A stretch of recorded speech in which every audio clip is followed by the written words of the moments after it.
I got a vibe tells me I should be sitting in on this scene for a while. I am Soundwave. I am Decepticon. The revolution begins now.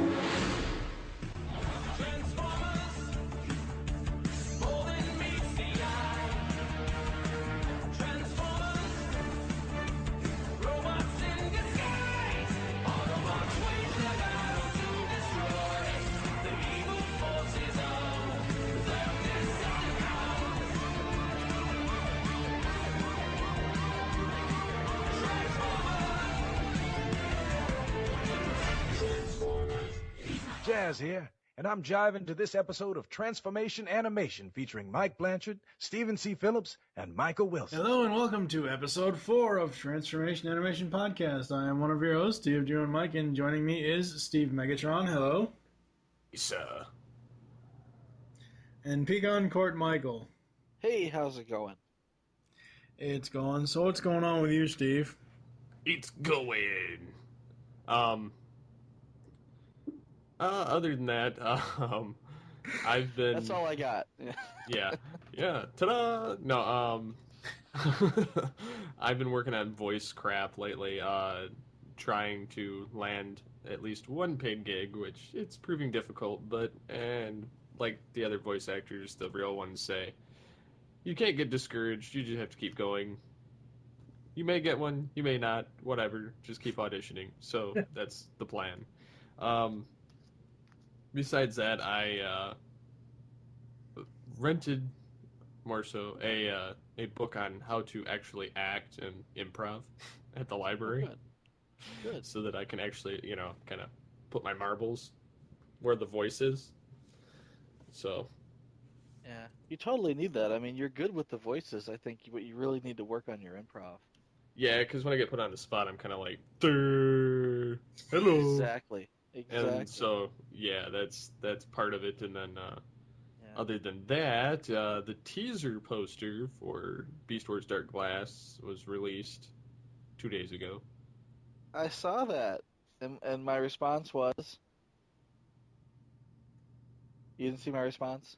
No. I didn't, no. Oh, I said, released in 2016, you better produce harder.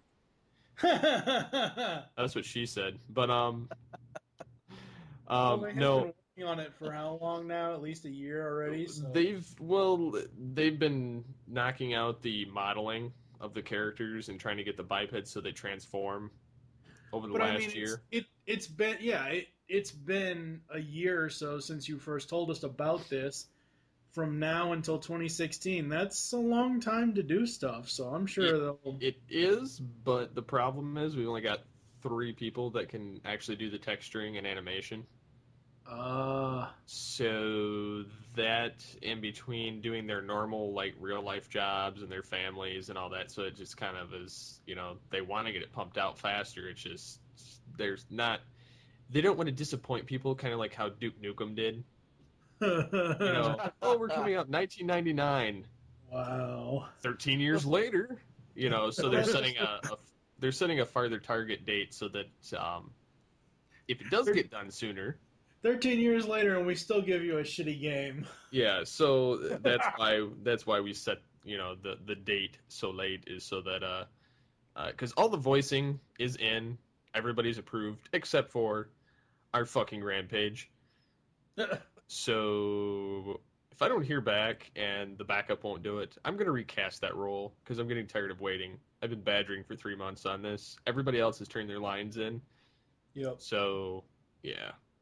But if you have to wait 5 years and it ends up looking like ass, then Well, see, and that's what they want to make sure that it looks mainframe quality. Just pound that shit out in a weekend. Put it out there. I don't think that's going to happen.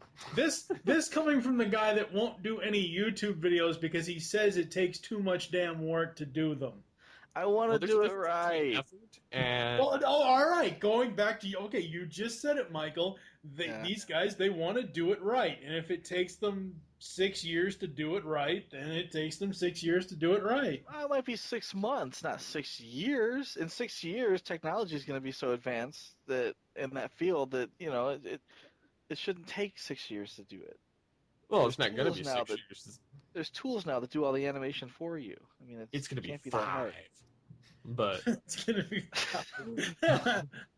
but no, it may come out in 2014 though. It's just they're targeting it because it's the 20th anniversary of Beast Wars by then. That's true.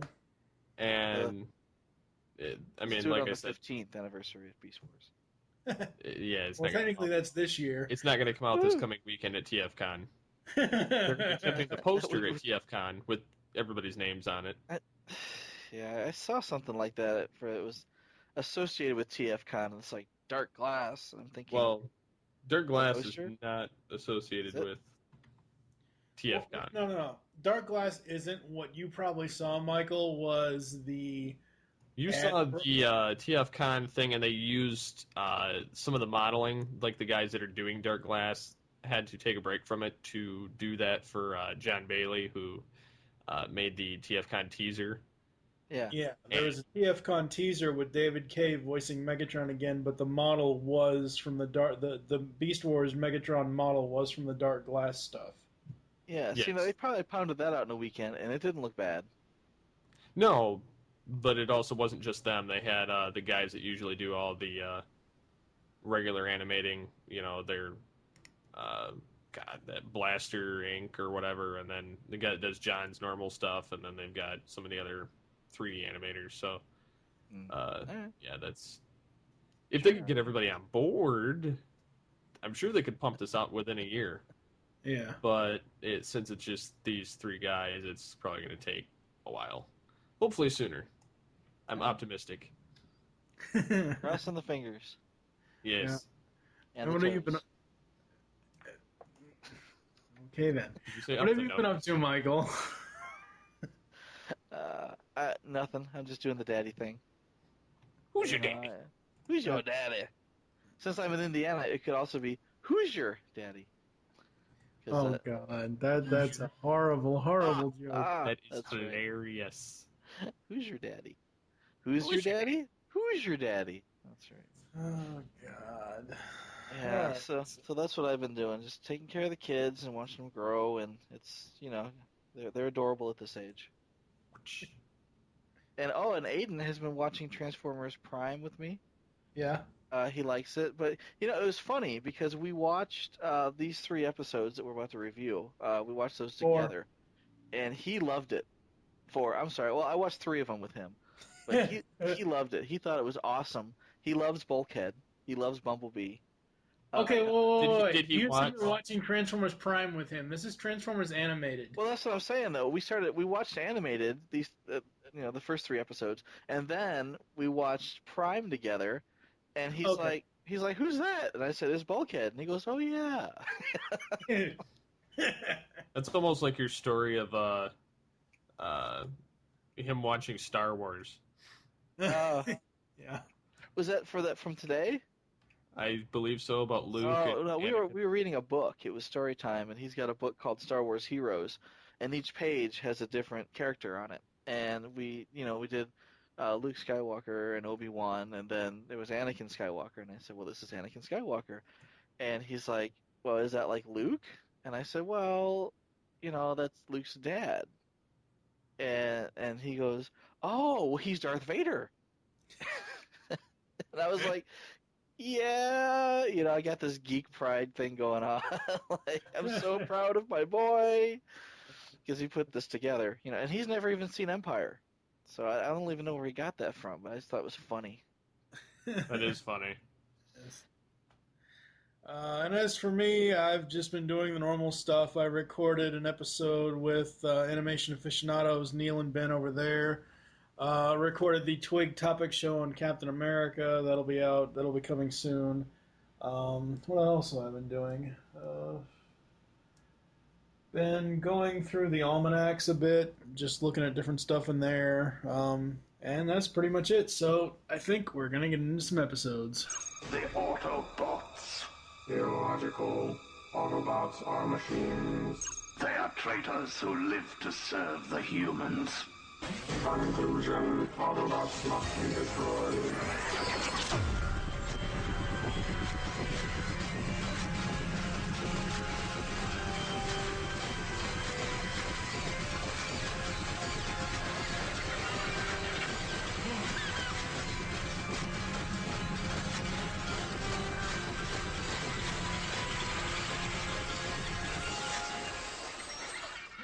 I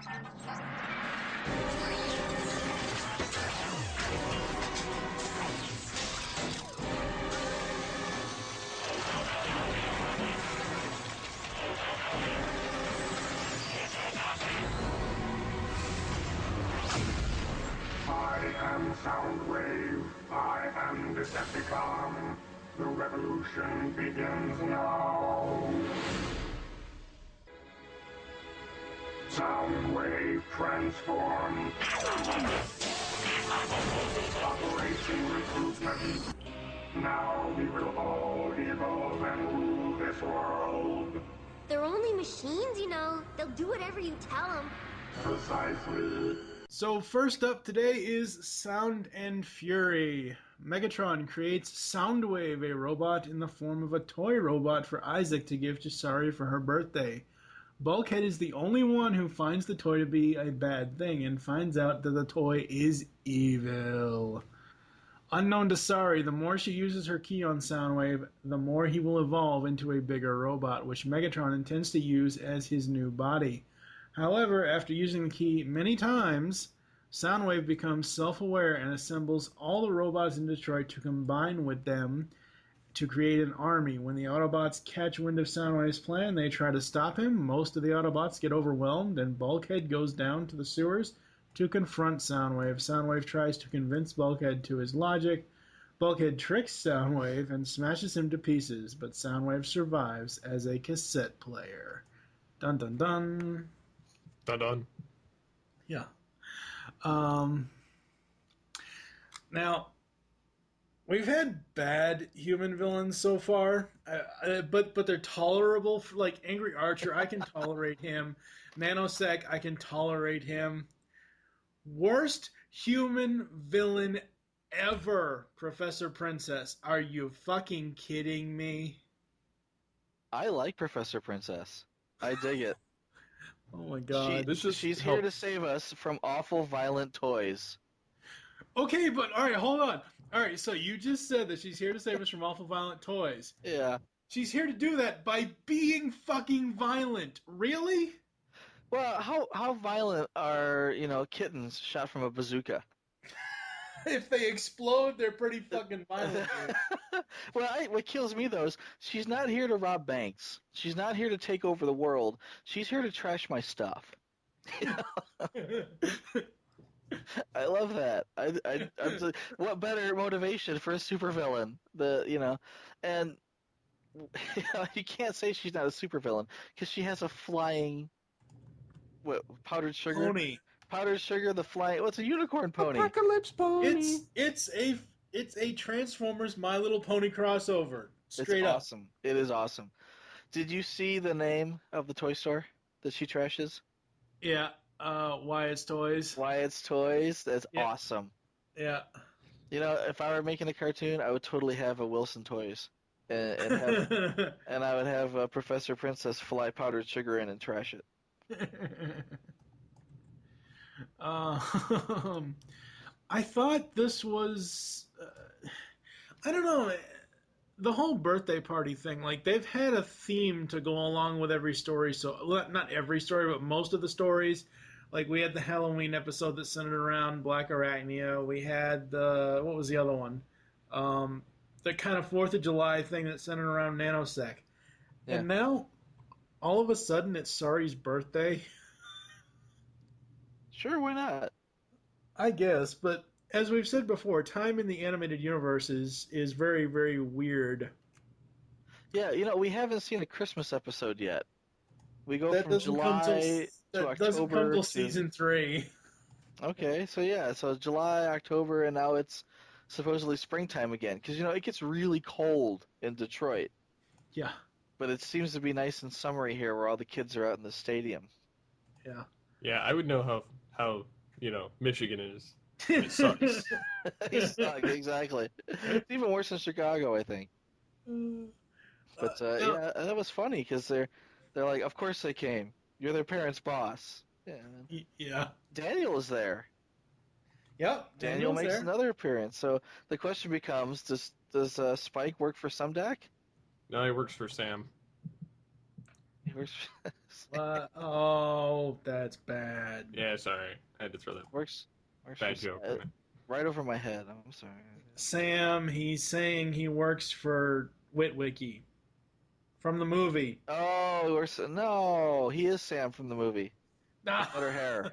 No, Spike in here is a hell of a lot better than fucking Shia LaBeouf. He comes Carly to made a saved the cameo. world twice.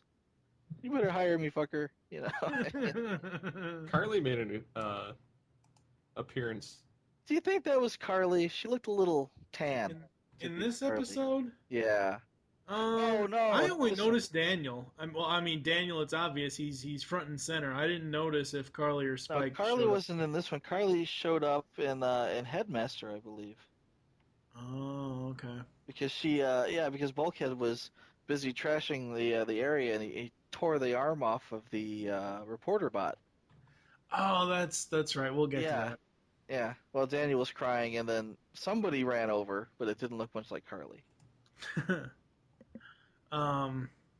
I thought this was a really interesting way of creating and bringing Soundwave into this animated universe. Instead of just having him be there, like already existing, I thought this was really, really cool how they did this. I like the giant Walkman. Giant Walkman grows legs and walks away. Yeah. Because it's a Walkman, so he can walk. Yeah. I just thought that was funny. It was neat that it was only Soundwave's box, but it was cool how they put that cameo in there. Yep. Soundwave controls all robots. Soundwave is the Pied Piper of robots. Ain't that I was hoping for a Pied Piper reference in the actual Really? episode. No, yeah. I like how all the robots become Bender. Yeah.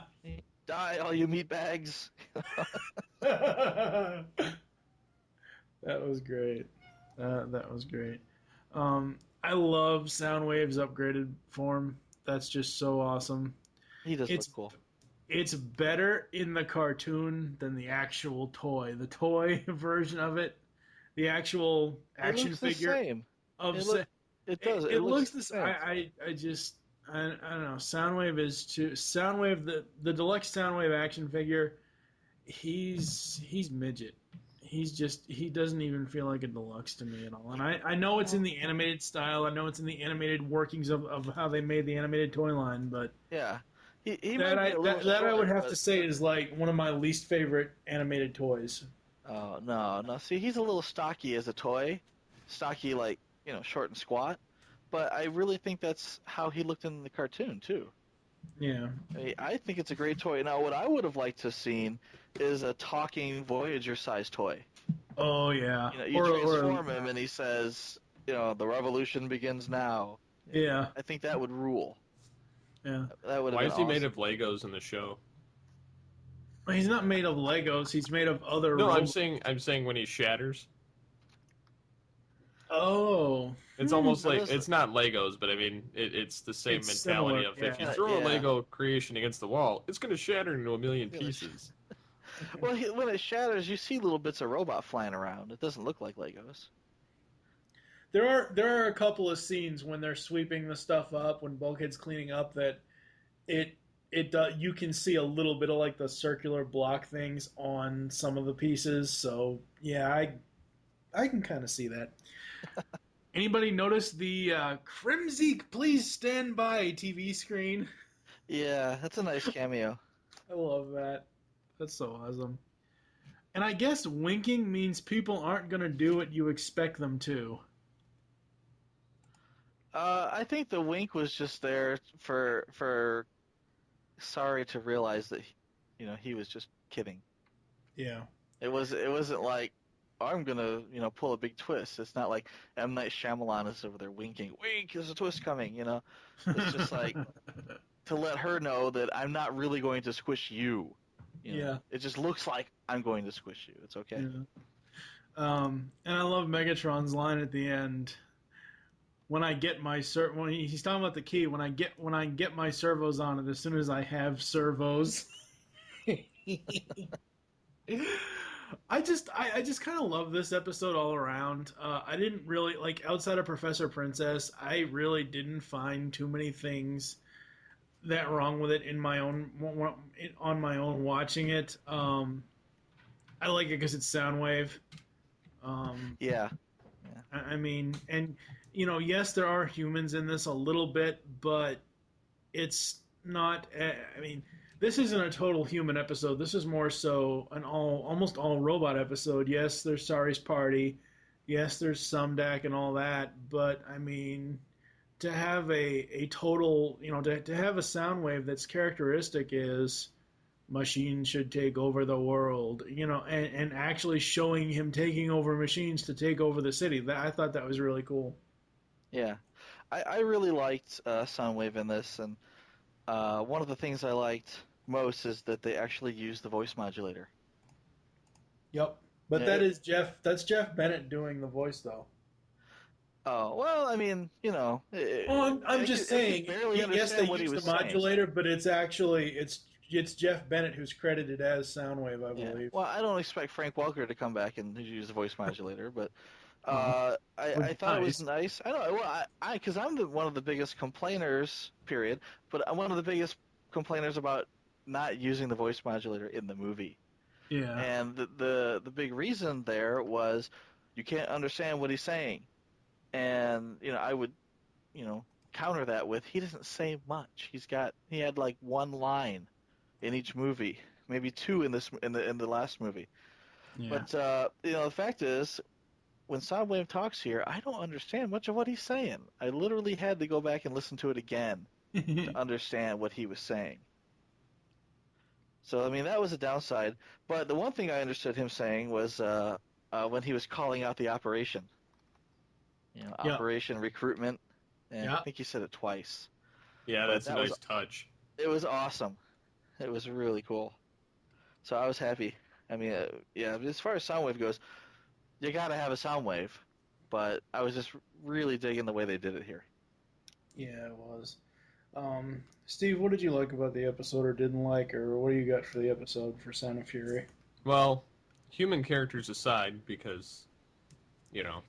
yeah, I would say that Professor Princess should go mount her little pony and crash into a fucking river and drown. But go ride your apocalypse pony. Soundwave, step on her. But I liked how the key actually took. It actually had a purpose in creating something in this. Yeah. Right. Yeah. Whereas before it's like, oh, insert shameless plug here, and yeah. Oh, there'll be plenty of shameless plugs I in know. later episodes today. Yeah, should be doing a lot of plugging. Plug and play, yeah. Anyways. Just like Soundwave. I don't like his little, like, tiny-ass bot mode. Yeah, that's kind of lame. I just, yeah.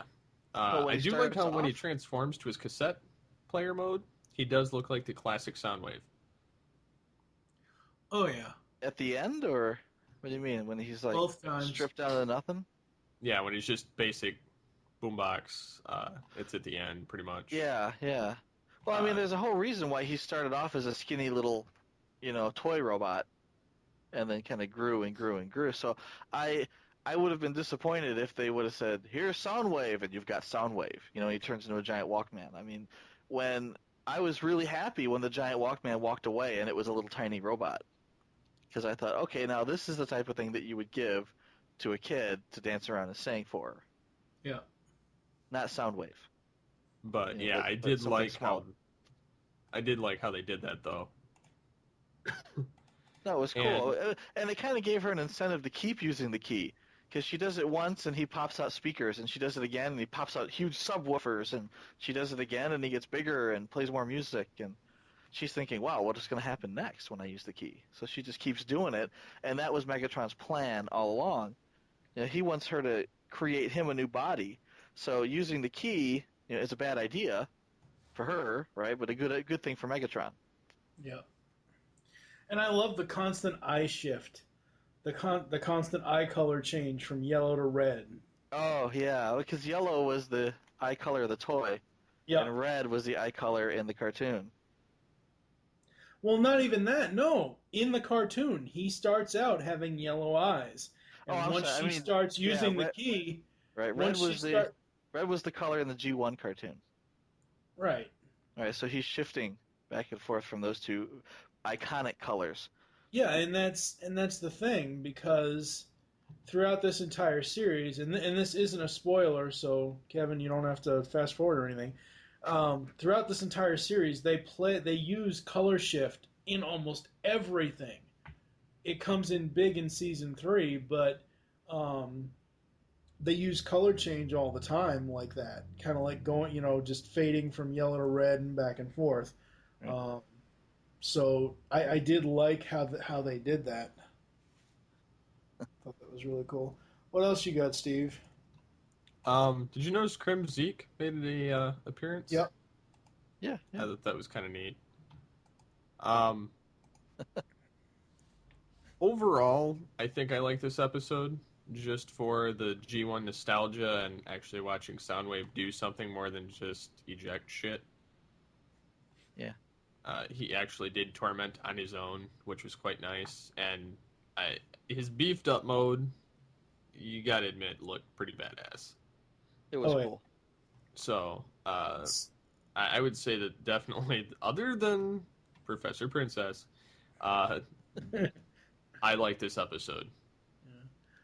And I will say that this isn't the last that we've seen of Soundwave, and that's all I'm going to say about it.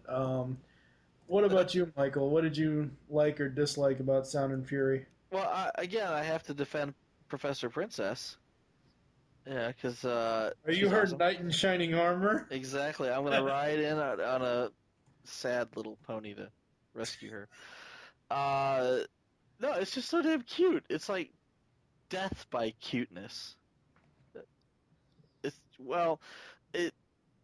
We'll put it this way here. She's here in the episode. People are like, why is she in this episode? This is so dumb. She's here primarily to demonstrate to Megatron what the key can do. Because, she shows up out of the blue to destroy things, and plugs the key into, I don't know, a boombox, a giant speakers or something, and they use like the patented G1 jazz attack. Yeah. You crank up the tunes and the sound waves fly out and attack whoever you want attacked, and it takes her out. But the idea there is Megatron's watching, and he goes, "Ooh, what I could do with that key." Yeah. And I'm sure he's seen the key in action before, and he's like, "Ooh, what I could do with that key." But here they're really, they're really pushing it. And the the best part is when the horse head falls in her lap. That was such a nice touch, and I was thinking, what was that? The Godfather. You wake up and there's a horse in your bed. Oh wow, yeah. I actually laughed. I laughed so hard because she's like, "Powdered sugar, no!" I just rolled. It was so funny. Oh, and then the only other time you really see humans here is at the birthday party, and that had a few good moments, like the purple dinosaur pinata. That was a nice touch. No. Exactly. And you got Ratchet in the background going, smack it already. That's what she said. Was it a purple like transmetal dinosaur, or was it a purple colorful dinosaur that belongs on children's television? It wasn't like a barn. I know. I'm trying to throw in the whole. If it had a red eye, I'd be thinking, Beast Wars Megatron. Yeah. It wasn't transmetal. It was just, like the regular old dinosaur. But I appreciated it. I thought that was cool. And Professor Sumdack's like, "Don't leave. Have some punch." And I'm thinking, no way. Sorry, just hocked a loogie in that. I wouldn't want to drink of that either. That's kind of gross. Come here, kids. Have some pie. Have some pie. Yeah, I just hocked a loogie in it. I took a giant shit on your pie. But as far as all the kids running up and winning rides on the Autobots, I mean, we've already established that the Autobots are kind of celebrity/heroes in the city. So, I mean, of course, all the little kids are gonna, idolize them and want to ride in them. One of the little kids actually has an Optimus Prime T-shirt. Yep. So yeah, I mean, someone's making money off it. But you realize, yeah, they know who these guys are, and they're all lined up. They're saying, say it, please. And Optimus Prime says, transform and roll out. Yeah, and you kind of get a feeling there how David K. feels at conventions. He's like, fine, I'll say it. Or even Peter Cullen. Yeah, because Cullen gets that all the time. Say it, Peter. Freedom is the right of all sentient beings. No, not that one. The other one. What other one? No, I was like, you were acting like Peter. People saying, say it, and then Peter says a line, and the line is not the one they want to hear. So it's like the freedom is the right of all sentient beings. No, not that line. The other one. The other one. Give me your face. No, not that Optimus. The other Optimus. Yeah. We will kill them all. Exactly, that Optimus. That's the one. Today we take the battle to them. I want to hear David K. say that. We'll kill them all. Like, all right, you go. Yeah, I thought that was awesome, though. And Bulkhead's head starts ringing. And his head shakes. I thought that was funny. And it's weird because, I remember back when phones had receivers and they would ring because there's a bell inside of it, Yeah. I don't think you remember that. Steve doesn't remember that. I remember it. Shut up. Have you ever seen a corded phone, Steve? Yes. We had them up until 2000. Oh, okay, cool. Yeah. So yeah. Well, you probably still have them at work. Just because you're like 40-something at this point, Michael, doesn't mean that the rest of us aren't as old as you. Oh, you whippersnappers. Yeah. Get off my lawn. Get off my lawn. Yeah. My bridge.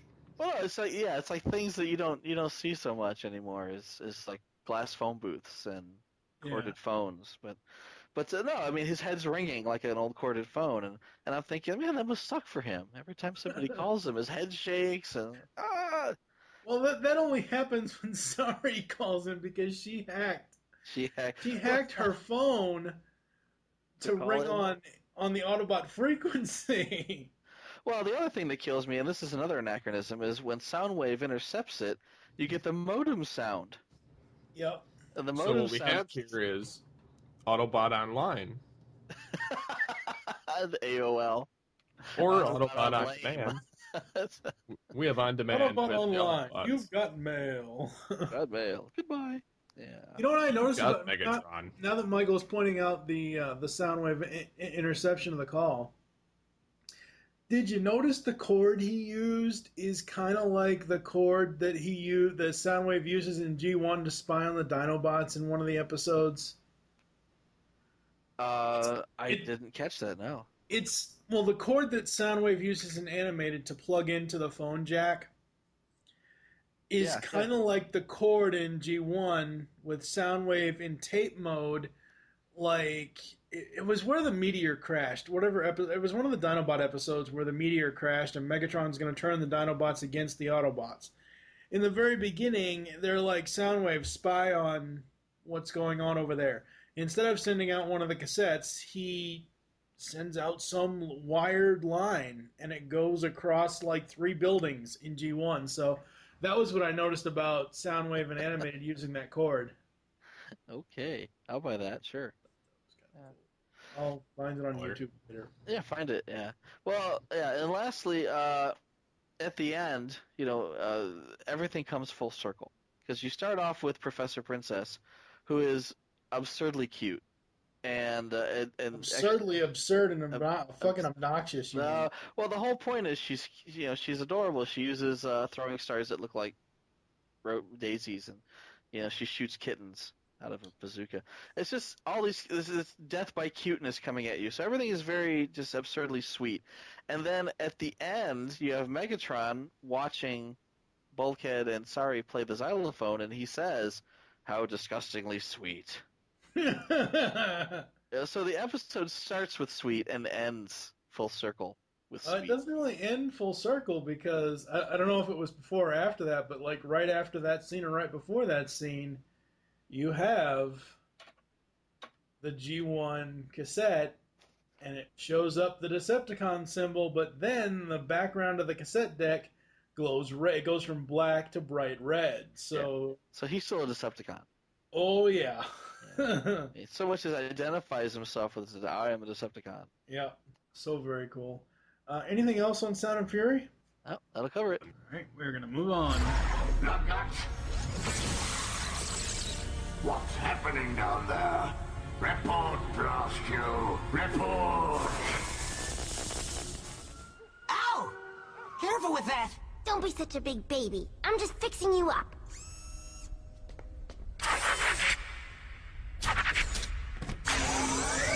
While you're at it, do you think you could customize me? Maybe add some of those rims that spin? This key isn't a toy, Bumblebee. We're gonna need its power to repair the rest of your ship. Yeesh! You sound just like Ratchet. That girl. Hey, don't be in such a hurry to get rid of us. Even with the key, it'll take a while for the ship to become fully operational.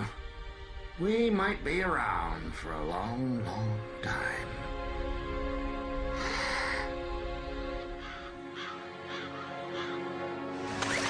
Help! Give me a hand! Or a foot! Now how about the pelvis? Oh, Master, I have failed you. Show me a sign that you forgive me.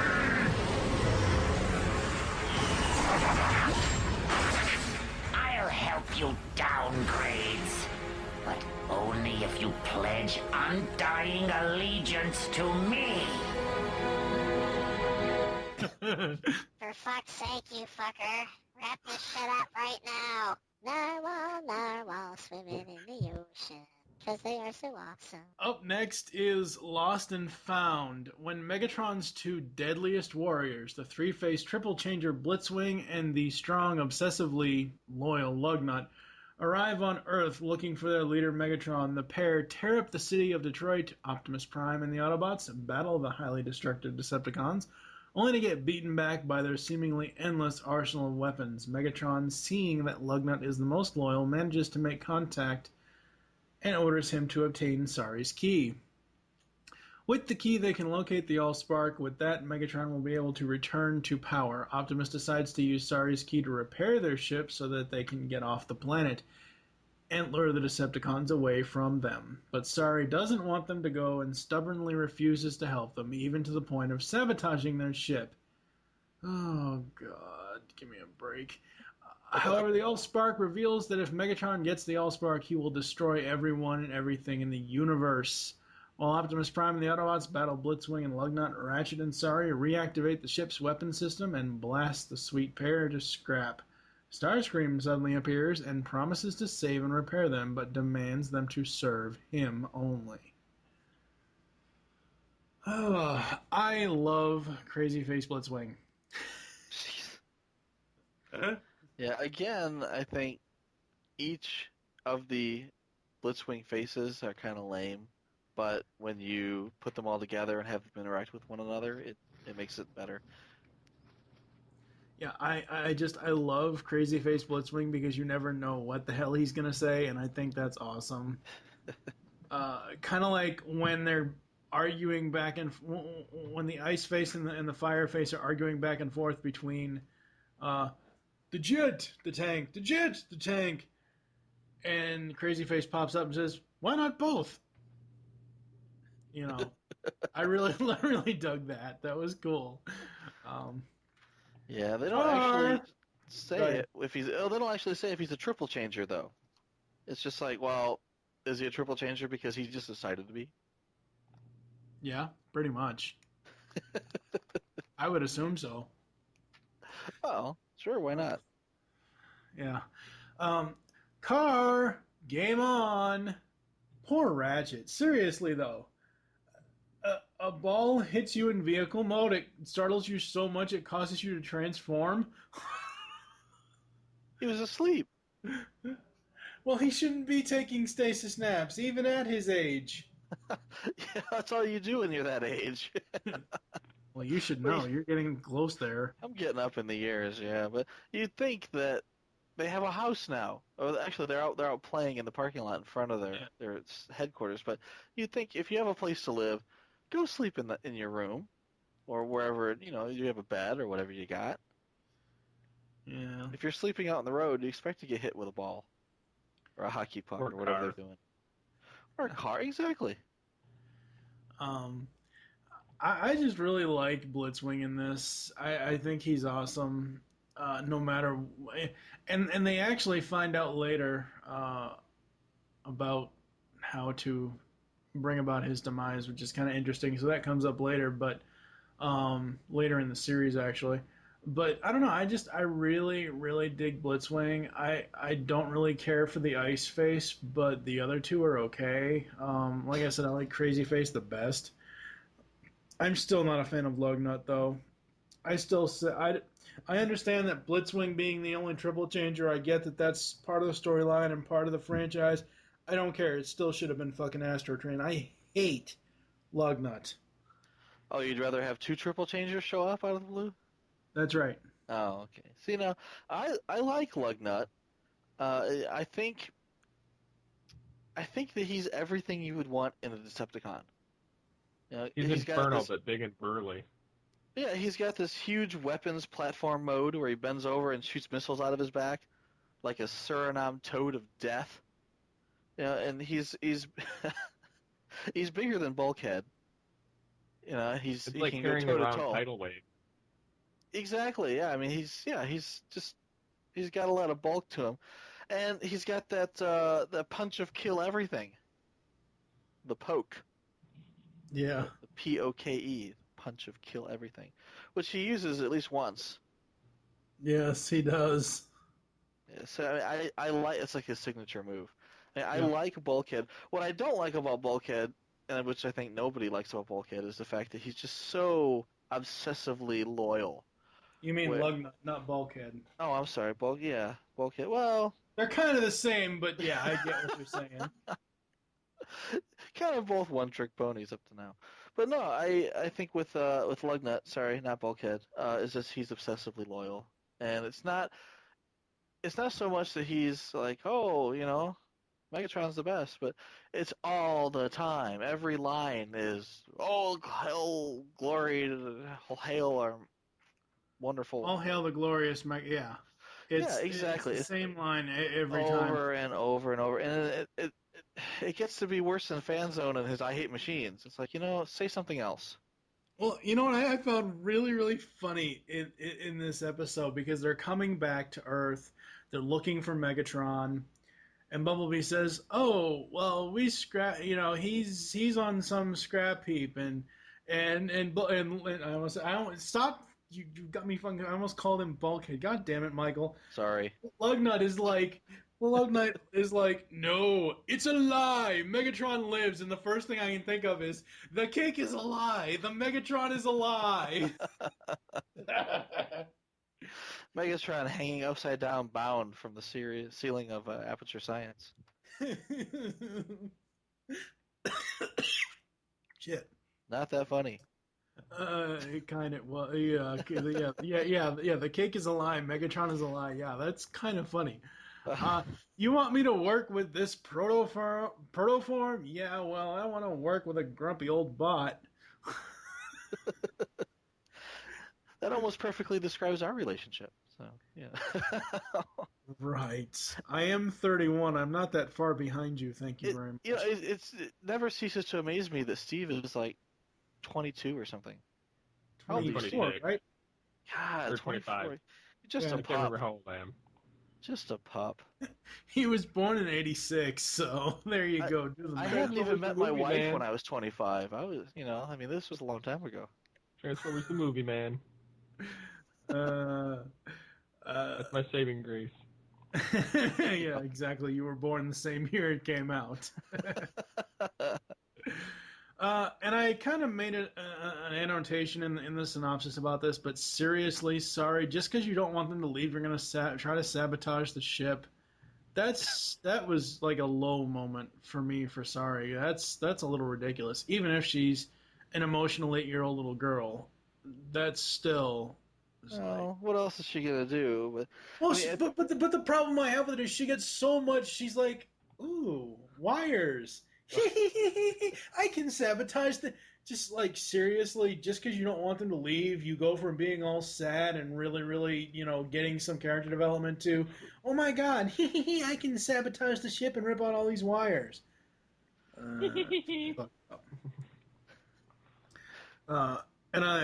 my final note for this one was, that's one hell of a military weapon on that ship. The giant turret?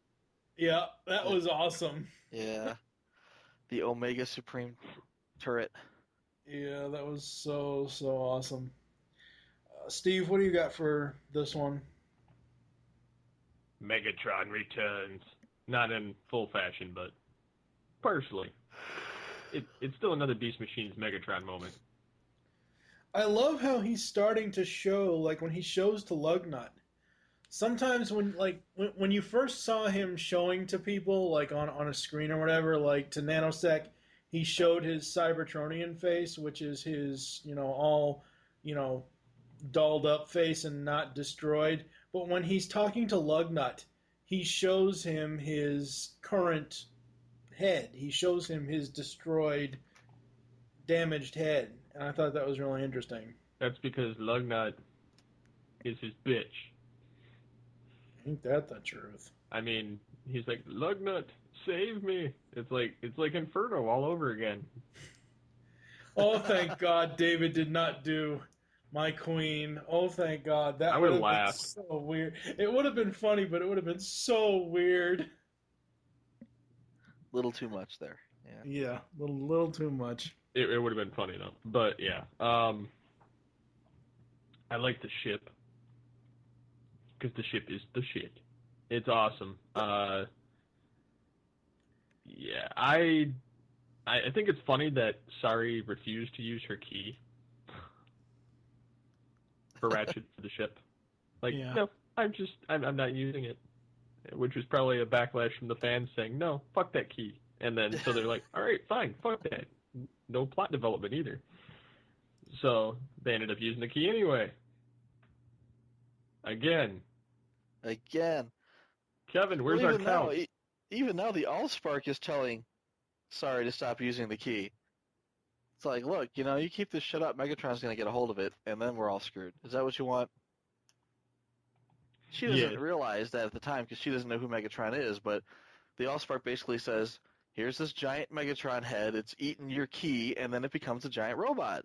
What more do you need to go on here? See, what it does is it goes nom nom nom on your key. That's how it works. Here's your Megatron. Here's your Megatron on your key. Any questions? And it's like, yeah, that looks like an egg in a frying pan. Drugs. He said, any questions?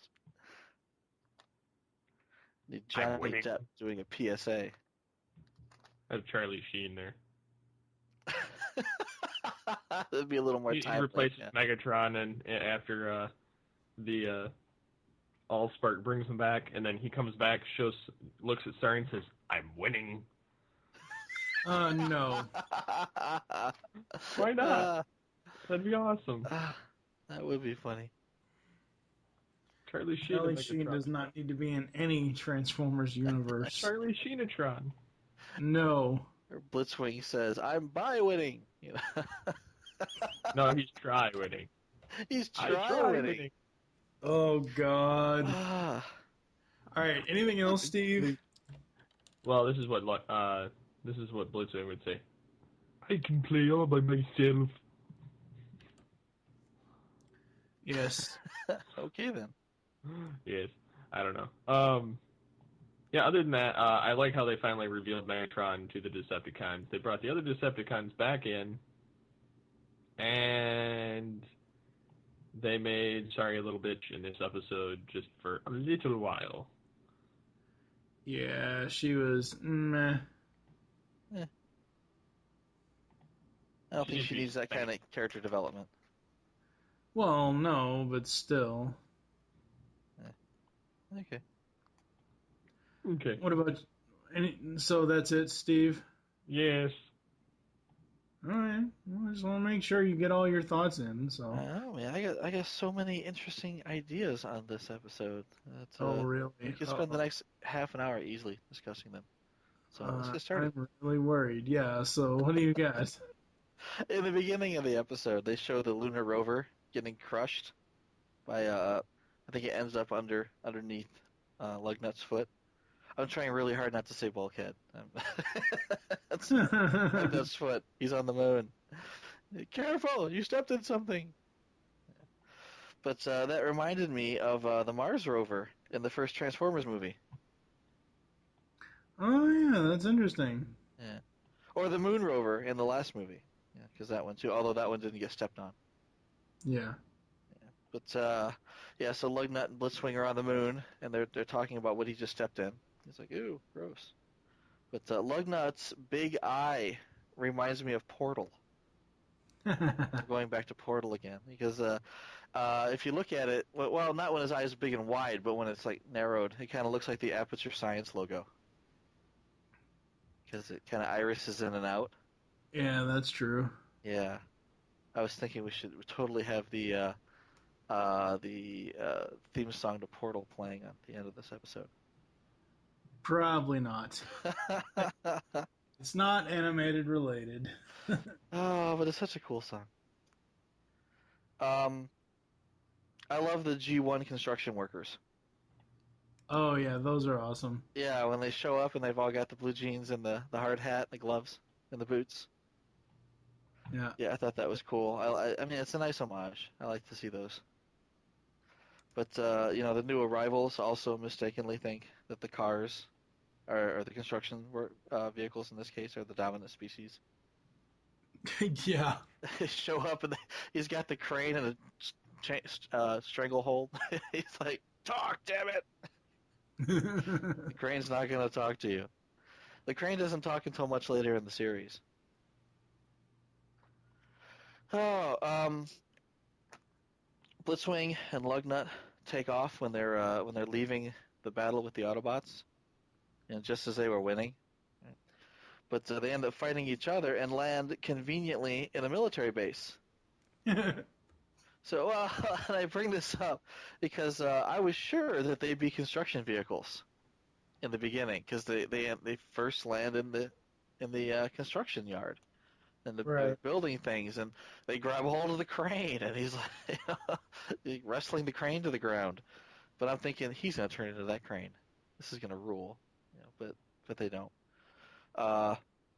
They end up in the military base where Blitzwing decides. What's the term I'm looking for? Where you can't decide. You're undecided? Not undecided. He's indecisive. He's indecisive. He can't decide what he wants to be. Yeah, so I thought that was cool. I like Sari going, "No!" I think when they told her they're going to leave, they're like, "We have to leave the Earth." And she's like, "No!" Yeah. Because it sounded like someone just tore her unicorn's head off. God. I just thought that was funny. I'm like, "Oh, man, they got a horse head in their lap. That's awful." Oh, God. Yeah. Did you see the sign in front of the Lake Erie that said Lake Erie Watershed? Yeah. It looked like a real sign, and I'm thinking to myself, that sign is somewhere.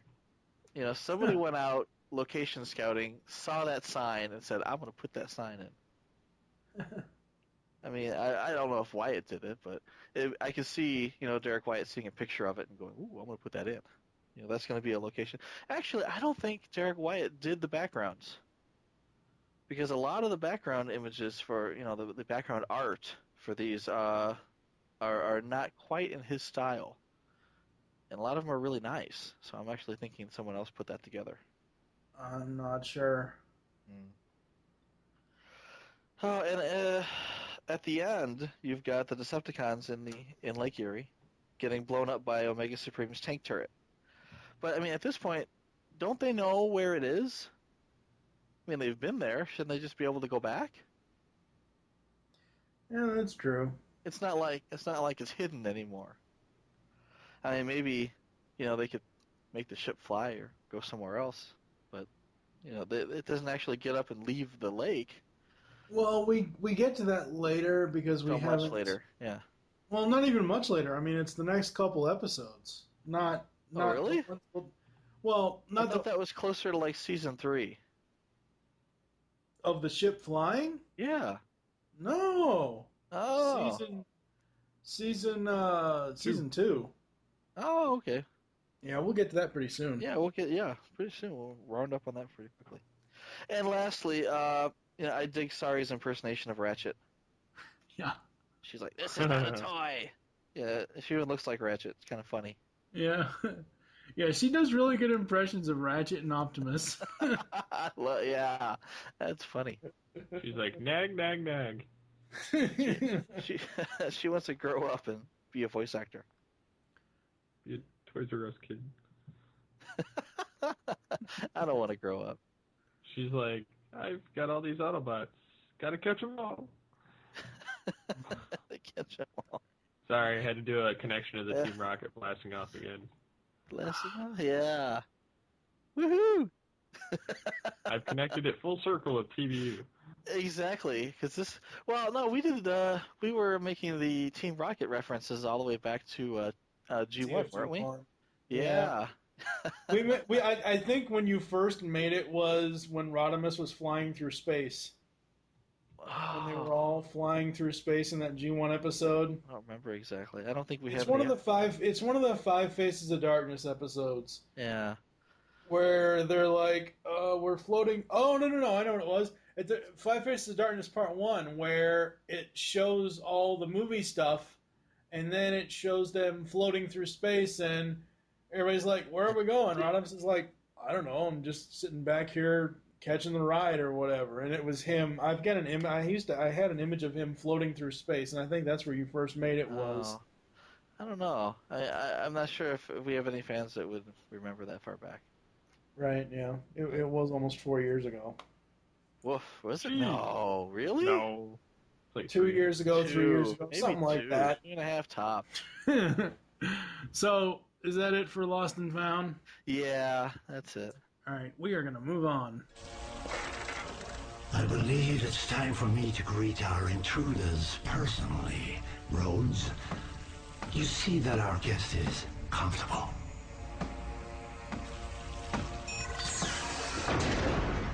Ha!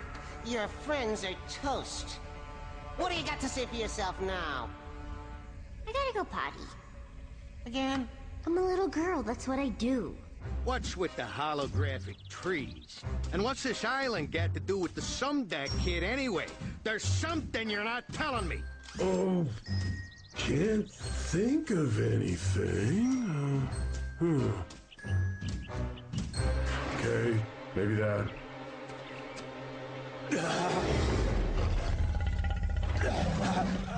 Someone want to tell me what those things are doing here? Captain, remain still. Let me deal with the Dinobots. They trust me. It's all right. It's me, Prowl, the one who brought you here. Intruders! Me, Grimlock, destroy! So much for trust. I don't understand. Oh, no! Seems pretty straightforward to me. The Dinobots took Sari, and now they're trying to destroy us. No! Grimlock, stop! Why are you doing this?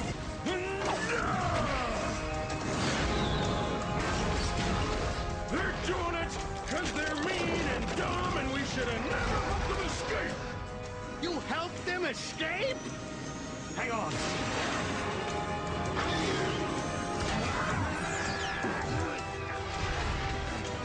Acid burns. Is someone making you do this? Someone whose touch can melt your armor plating? Tell us what you've done with Sari. In that case, Yes, I say it is survival of the fittest. Thank you to one of the Constructicons. Yes, that is right. This episode is survival of the fittest. When Sari gets kidnapped by the Dinobots, Prowl and Bulkhead go to the island to find out what is going on. Captain Fanzone goes after them, suspicious of their reactions to this situation. It is on the island that, after teaming up, the trio encounter the Dinobots who attack them. Prowl naturally confused at this until he discovers that they all have acid burns on their bodies. Worse, it is the work of Prometheus Black, aka the acid-shooting Meltdown, who has forced the Dinobots to become his watchdogs and wants to use Sari as part of his experiments to create a transforming human. His previous experiments having failed, Meltdown thinks that still growing human as opposed to an adult will have better results and chooses Sari because he hates Sumdac. Bulkhead is heavily injured by Meltdown and only Sari's key can save his life. So Prowl and Fanzone team up to release the girl, but they have first to fight Meltdown's mutant freaks. The mammal-like one was his lawyer. Wow. They take out Meltdown by wrapping him in a non-corrosive containment suit, and after the Dinobots take out Meltdown's mutants, return to the city, leaving the Dinobots on their island. The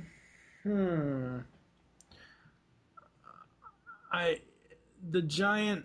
Oh, no, I know what it was at the beginning of this. I agree with Fanzone. You should not teach an 8-year-old super duper ninja moves. That's, self-defense is great, but super ninja moves, nope. Shouldn't happen. No nerd blows? No. See what I did there? Yeah. Yes, I see what you did there. No nerd blows instead of nerve blows. I got it. Oh. Yeah. But I'm bumped. Yeah, I got it. Holy hell, Swoop kidnapped her. He swooped her up. Sari's new self-defense moves doesn't help her at all against giant birds. Nope. He swooped her up. Oh. God, we need a drum roll for this episode. Fanzone's cell phone is from the 80s, quite literally. It is one of those huge, blocky cell phones.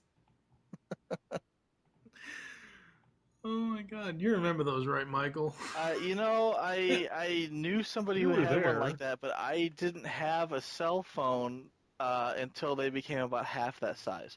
I had one that was... I'm trying to think of how big this thing was. It was big enough that it didn't fit in your hand, but not like, twice the size of your head. Yeah. Yeah, but I remember those, yeah. Fanzone in a mini-sub. Could this be a reference to Rat Trap's mini-sub in Beast Wars? Maybe? I don't know. It didn't look that similar. Well, no, I mean, just having someone using a mini-sub. I mean... Well, he wasn't going to swim. I mean, this guy is obviously a little out of shape, Ain't that the truth? I gotta go potty. Again? I'm a little girl. That's what we do. That's what we do. We stick their key into things that are highly inappropriate over and over and over again, and we pee. That's what we do.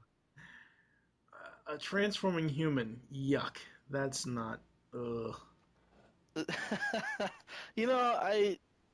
I'm not sure if that's really what he was going for, because I didn't see his mutants transforming. True. I don't think they could have turned back into a human. I think they were pretty much stuck that way. True. Oh my God. The only time I really ever... I like Meltdown. He's a cool villain, but the only time I really laughed at him... Platform shoes, boogaloogaloosh. I don't think you should sing. No. Because, this is literally the most powerful, scariest human bad guy that they've come up with. And, they give him an Elvis fetish. It's just... Yeah. I just don't think that's right at all. It came out of Saturday Night Fever. John Travolta. Oh, okay. That's true. He is more disco-y. Yes. He's going to be singing "Staying Alive" soon. Just yeah. Disco kinda, blues. with his bad self. Putting your finger up and then back down low. Up and down and up and down. Pulling tight and turn yourself around. Okay. That's how it's done. Bad 70s images, yuck.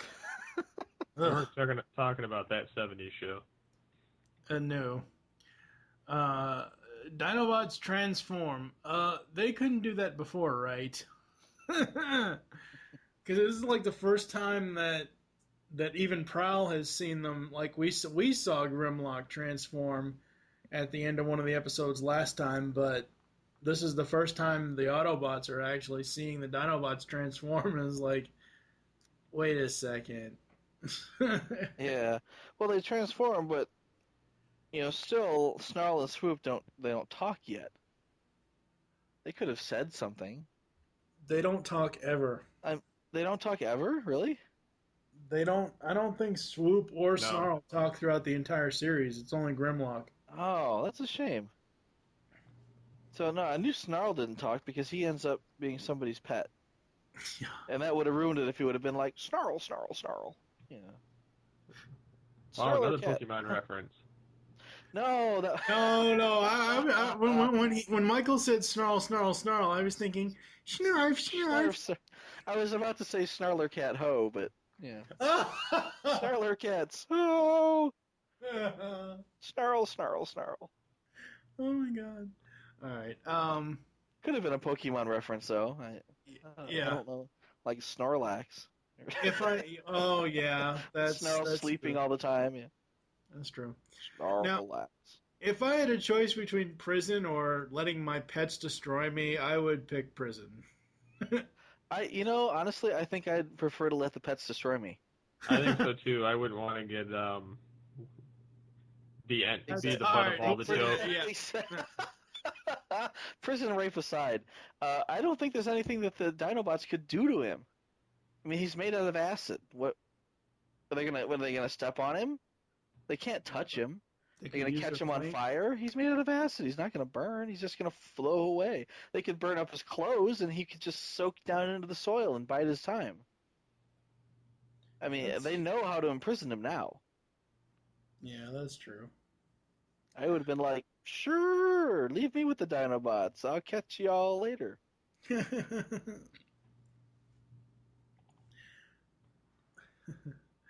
All right. So, Steve, what do you got for survival of the fittest? Trees. No. I would have to say that this villain is quite possibly the best human villain in the entire, shot of TF Animated. Yeah. Aside from Professor Princess. Yeah. No. That one, like I said, yeah, I'm not getting into that again. I like the Pretenders that they made the reference because they're kind of hitting on every little, fan wank from every other series, kind of touching on it lightly, even if it's something for a one-shot episode. I mean, it was so kind of nice to see those. It was clearly Submarauder and Bombburst. Yeah, you could tell, but they didn't transform. They're just creatures. Well, I mean, it would have been really disturbing if they would have split open and little people would have popped out. Like, this was my lawyer, really? and he splits in half, and the lawyer jumps out, and this naked guy goes, "Hey, I'm his lawyer." I mean, that would have freaked me. It would have been funnier if his lawyer came out and it was like, almost like Retgar, and was like, "Okay, time to pay your bills."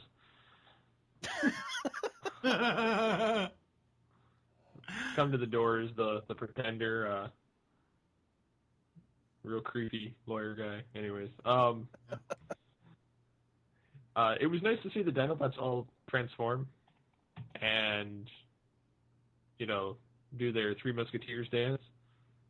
Yeah. With their swords. Their swords.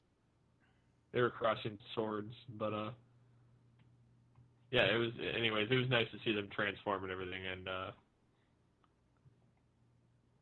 other than that, I don't really care for this episode. Yeah, it was. I mean, it was a decent episode. What were you gonna say? Nothing. Thought he was gonna say something else. So. I thought so too. What about you, Michael? I think that I like this episode, but it didn't progress the overall storyline. I mean, we know that there's Dinobots. We know Meltdown's out there. Or actually, I thought Meltdown went to jail. So, or maybe, I don't know. Last time I saw him, I thought he was going to jail. They said he was going to jail. He was in that electromagnetic bubble. So, I don't know. I mean, the best part to come out of this are possibly introduction of Pretenders, but we never see them again. And possibly Snarl and Swoop transforming. But they're going to do that later anyway. So Yeah. maybe that wasn't... I mean, this is a bit of a throwaway, and probably the first real throwaway that we've seen so far. It was just a shame they didn't get a chance to introduce any more human bad guys. Well, not in this episode. In future episodes. Yeah. Honestly, I'm I glad like, that they didn't create really that many more human ones. I despise human episodes. Yeah, there's really only 2 additional ones. The one coming up next episode, and then later on in season 2, there's another one that comes up, and then they, assemble, as it were. So Right. Yeah, I like that. I like that. And what else did you have, Michael, for Survival of the Fittest? Anything? Well, I mean, in the beginning, you've got Sari learning her nerd blows, and I was like, just didn't get it because Prowl's like, concentrate, Sari, and I don't think Sari's concentration, any amount of concentration, is going to help her 45 pounds of little girl to kick through a steel knee. Yeah. It's like she tries, she wants to really hard, but it's just not gonna happen. And the steel knee that you're having her kick into is Bulkhead, who is this huge hulking piece of metal. Oh, she was gonna kick Prowl's knee.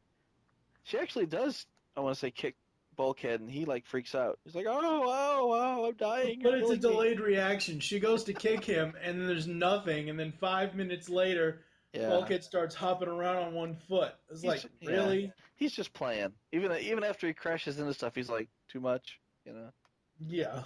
Did I pour that on a little too thickly, perhaps, maybe? Yeah. All right. He just gets up and goes, I wasn't really hurt, It's just me. Dinobots of unusual size? I don't believe they exist.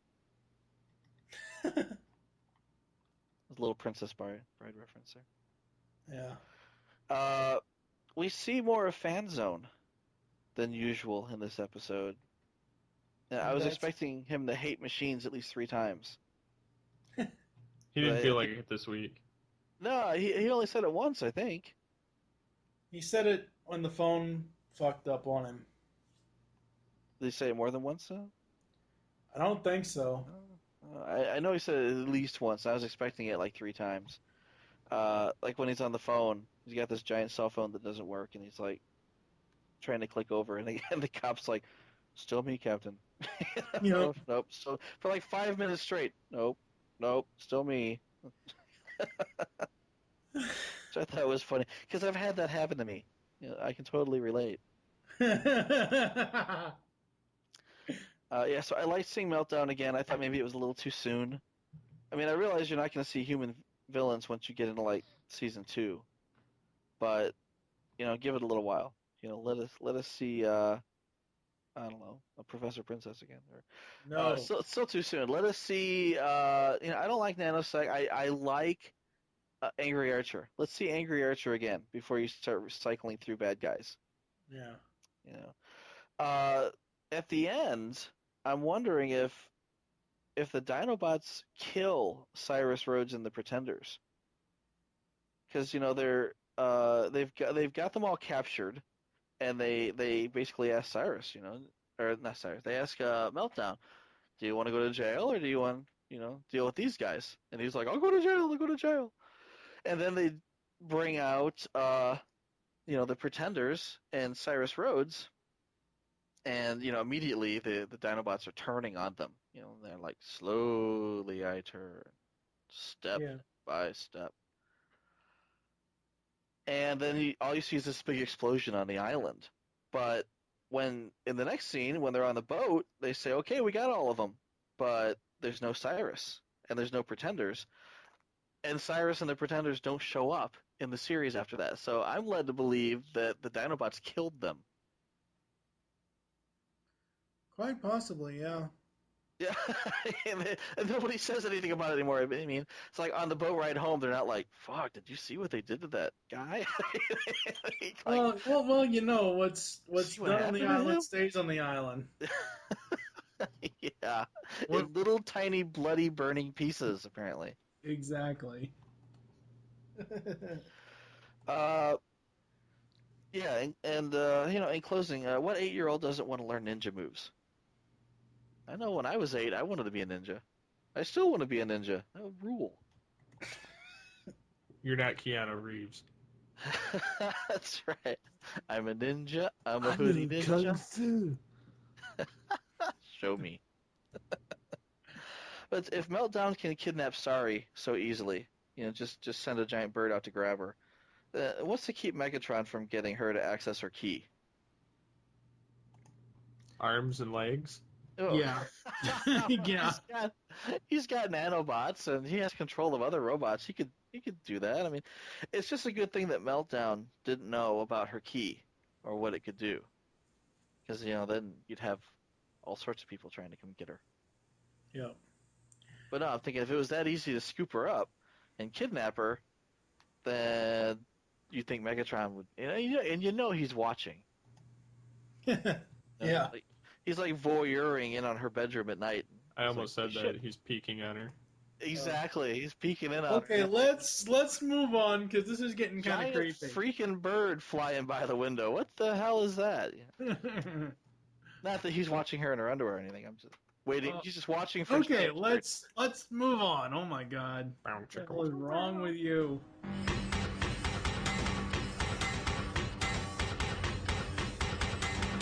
Oh, we don't make robots.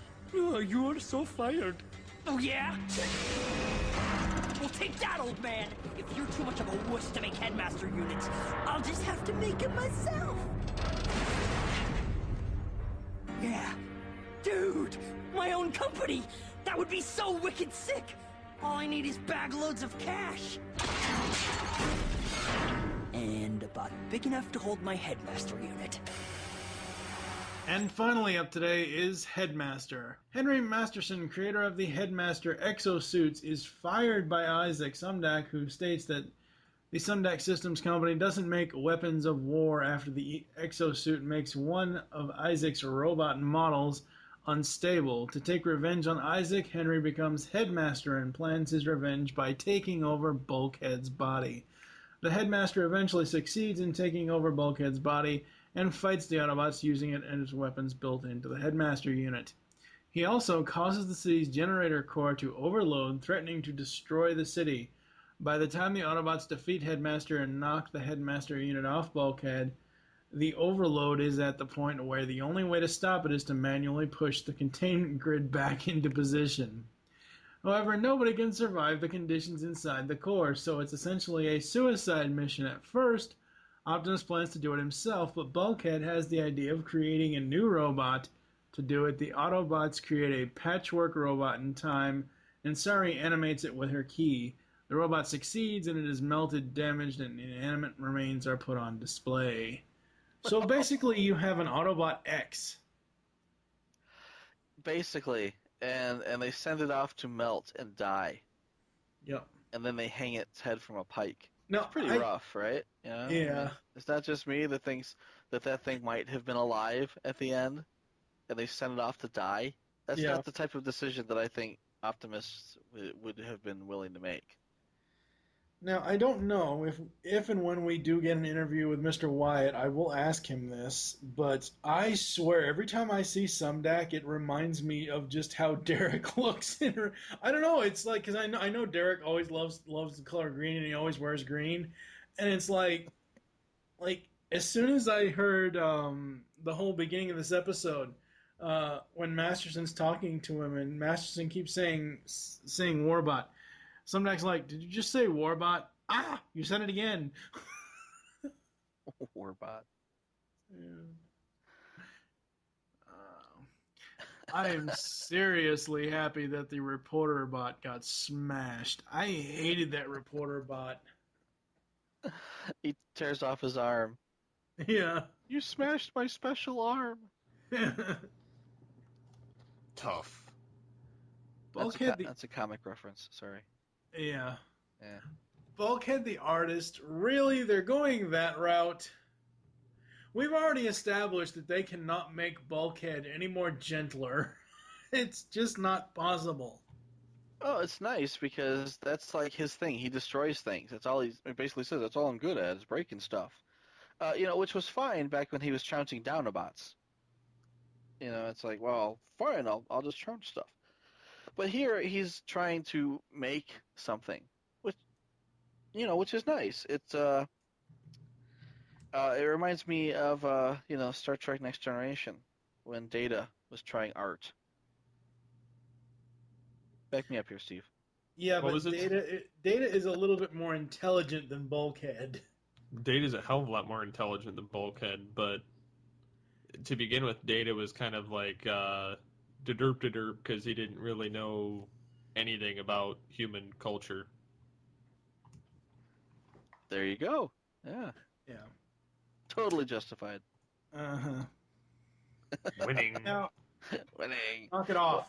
Well, here's a question. How many of you guys, or I should say, how many of the art pieces that showed up did you guys recognize? They showed the Mona Lisa, which I'm sure you recognized, right? Yeah. They showed Starry Night, Van Gogh, which I'm sure you guys recognized, right? Yeah. And Whistler's mother. Right. And you looked right at it and said, that's Whistler's mother, right? Yeah. Mm-hmm. Really? Seriously? No. Okay, there you go. Uncultured heathens, both of you. I only didn't know that last one, so can't give me the shit. I knew the other two. So okay. We finally see Animated Optimus has a trailer. It's a little weird looking, but he has a trailer. It's a little scrunched up. Yeah. Now there's a scene where Bulkhead and Bumblebee are running towards Optimus. And the first thing I thought of was, we gotta help Prime. Stay away, kids. That's Prime's fight. Because Optimus is fighting Headmaster. He's fighting Masterson. He's fighting Bulkhead's body. And Bumblebee is running in with Bulkhead's head. And like right after this is where they do the whole bowling for bots thing. Yeah. So Bumblebee's running in like, oh my god, we gotta help Optimus. And I swear to God, the first thing I thought of was... Here comes Rodimus. Yeah. Bumble Prime. Rodimus, yeah. Here comes Gold Prime. Bumble Prime. What really... It doesn't... Like, I know they had to make something at the last minute to get the... something to go into the nuclear reactor or the fusion room, whatever the hell, the solar core, or whatever the hell it's called. Where the hell... I mean, did they just have tools lying around a solar nuclear plant? I mean, seriously, where the hell do they get the damn tools to build this thing? I'm assuming they just popped out of Ratchet's arms or something. Well, see, they contracted it from Canada. And they made the nerds there have to do some actual work. There you go. Prime volunteers to die because they couldn't find Spock. Star Trek 2, people. Where's Sentinel when you need him? Oh, wait, wrong Sentinel. You are and always will be, my friend. Yeah. As he dies in the reactor. You should have said the weakest link. You are the You have weakest been link. and always will be the Spock. weakest link. Goodbye. Green-blooded weak piece of Link. Yeah. Oh, that's funny. What do you got, Steve? I've got... Well, for one, I hate Masterson. I yeah, like... he's a bigger douchebag than Bumblebee. This is one I wanted to see get stepped on. As bad as Professor Princess. And Did you just not like the gamer speak? Is that what bothers you, just the way he talks? No, that kind of reminded me of Grandma's Boy, of that guy that goes, "Yes, you are an asshole." You know, that kind of talk. I don't know. That guy just kind of reminded me of that character. But No. I don't know. I don't like that character. I don't like any of the damn human villains, honestly. I think they're a piece of shit, and I think they should die. This looks like a piss-poor ripoff of Zarak's head and Fortress Maximus combined into one. Oh, yeah, okay. And I can see the design. It's like, oh, yay, I have jet boosters on my head, and I'm a giant head, you know, and because he's just full of himself, and he's ahead of everybody else, and... It's ahead of his time. It's like, and then they turn this into a giant Rock'em Sock'em Robots episode. Oh, that was cool. No, I won't debate that. Even Beast Wars did it, and that was... The you Rock'em can never go Sock'em wrong Robots. with Rock'em Sock'em. Yeah. Rock'em Sock'em is always awesome, That but did... they shouldn't have had a human. It could have been like a malfunctioning robot. It could have been, you know, just saying, God damn it, I don't have a body. No, I like the Headmaster concept. I mean, I think I'd like it better if it wasn't pink. But I do like it. Yeah. And I think it's cool. I like the concept. I like the concept that he's gonna fly over and tear somebody's head off. Yeah, that's true. You know, it's surgical style. Yeah, hey, I think I like your body, and hey, normally that's a compliment until somebody takes off your head. And yes, again, this is a hail back to the Headmasters, you know, series and season 4 of TFG1, but it's, I don't know. I still think it was done better back in the day, but I can see where they got this. This is a slightly different take on it, but I'm glad that of what eventually happens to this character, which I'm not getting into here. But yeah, he does come back in a future episode. yes, but I'm glad that he gets his ass kicked. That's all I got. Michael? I like that the military bot in the beginning looks like G1 Hardhead. Oh yeah, that was kind of cool. Yeah, I mean, it was cool because Hardhead was a headmaster, and then he, takes his head off and ends up with a headmaster on his head. Yeah. Which I liked. And then Master Sin gets fired, and he's like, "Oh, by the way, you're fired." I like that. I thought that He's was like, funny. no. Yeah, because it was very Trump. You're fired. But not really. I just brought that up. Bulkhead saves the city by destroying half of it. And in the process, Daniel makes an appearance. Yep. This is where Carly comes in. Oh, yeah, that's right. Yes, it was her. Or the tan Carly. Well, I mean, because she runs in and she, berates Bulkhead for a minute. And I'm thinking, she's a little too tan to be Carly. Because they show Carly and Spike together. And this person didn't look like Carly. I mean, I don't know. Maybe they just had a different character model or something. I don't know. Yeah, maybe she was just off model for this episode. She's the hot Swedish babysitter.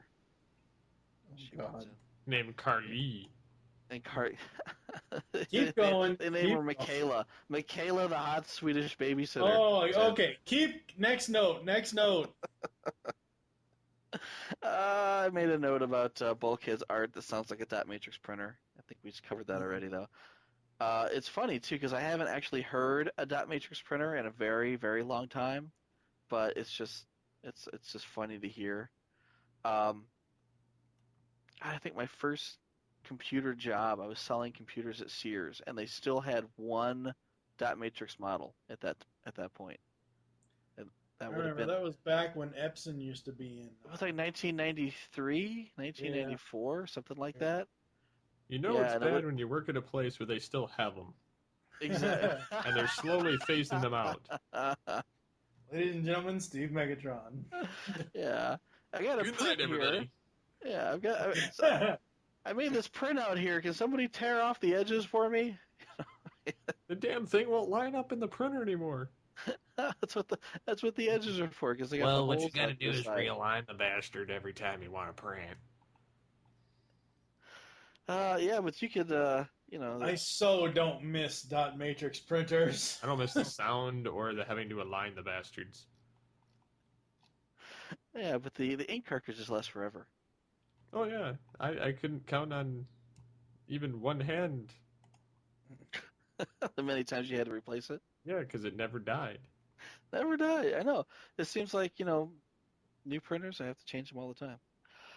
I like when Bumblebee tells Bulkhead, "Don't lose your head." Yeah. Oops, And it was brought up before. I think Kevin brought it up before in the episode where everyone was calling Bumblebee little. Yep. And he's like, and I think even I mentioned it. It's like, we got to hammer this home for 20 minutes. But the fact is, as a writer, it takes a long time to come up with all the, quote unquote short puns. He's coming up a little short, things like that. That's hard to do for an entire episode. And here they do it again with the head. Don't lose your head. Or Headmaster at the end says, "Later, noobs, time for me to head out." I think it's funny. I even like it where it's like, "Oh, I should have quit while I was ahead," or "I was ahead of my time." I dig that, but you got to think, you got about 4 or 5 of those, and that's about it. You really got to stretch as a writer to come up with these. But Bulkhead, or I should say Bulkhead's head on Tutorbot's body is hilarious. Oh, yeah. It was great. Because the first time they showed it, you see Tutorbot's head laying in the background, just kind of, sitting there, sparking or something. But he got this great big head dancing on this little tiny body. And he looks like Pinocchio. I got no strings, and he's dancing around. I just thought that was hilarious. I liked that a lot. I liked seeing that. I thought that was very cool. Yeah, that was very cool. And lastly, Bowling for Bots. It's like the first time he says, "Hey, Bowling for Bots! That was awesome! Let's do it again!" Oh, I like that. And you can't really say in this episode that Bumblebee was a dick, because he was nothing but helpful to Bulkhead's head the whole time. Yeah. Except when he used his head as a bowling ball, twice. But other than that, Well, the second time he had to, because oh my God, we got to help Prime before Megatron destroys him. Even though Megatron wasn't even in this episode, but you get the point. The only time I've found so far that Bumblebee is a dick is when he says inappropriate shit at the wrong time. Like the scene a few episodes ago with Prowl. And Prowl's in his natural habitat, and he's trying to be all zen-like, and Bumblebee's all noisy, and Bumblebee's like, "Oh, what are you looking at?" And he scares that kind of shit is why I don't like Bumblebee that much. But yeah, in this episode, I can overlook it. He was pretty well behaved here, for the most part. Yeah. No, I enjoyed this one. I really did, and I like the Headmaster concept again. I like Masterson. I like his verbiage.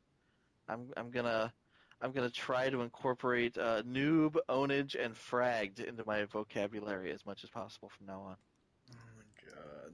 Yeah, I think I said it. I used to say it a lot back when I was playing like Unreal Tournament. Oh. Yeah, I know. I used to say that all the time. I love that game. That's an awesome game. Yeah, I love that. Especially the new one. I was playing the new one online last year. Was it? The new one hasn't been new all that long. It's been like 2 years old by now. Anything else on Survival of the Fittest? Or not Headmaster. Later, noobs. Time for me to head out. Transformation Animation Podcast will be back after these messages. Here's quote number 1. I believe only 2 things. The Decepticons will rule Cybertron, and Megatron will rule the Decepticons. A glorious leader awaits. Here's quote number 2. The only interference is with my stasis nap. Yeesh, what a grouch. And quote number 3. Didn't he turn into a fireball somewhere over Cleveland? It's a lie! Megatron lives! Finally, quote number 4. If I told you once, I've told you 1,000 times. Give me some warning before you use the punch! Soundwave, jam that transmission! Rumble Frenzy, Ravage Ratbat, Eject, Operation Interference. No, there will be no Operation Interference. I am TFG1 Mike, and you should be listening to my very first podcast, the TFG1 Podcast. 24 episodes covering the entire U.S. run of the 1984 Transformers cartoon. I also have a few supplemental episodes and an interview with Stan Bush. I bring in guest hosts who will be full-time co-hosts in Steve Megatron and fan of the show, now co-host Pecan Court Michael. So check out the TFG1 Podcast. You can find it on iTunes and the web at www.geekcastradio.com. Transform and roll out. Podcast good!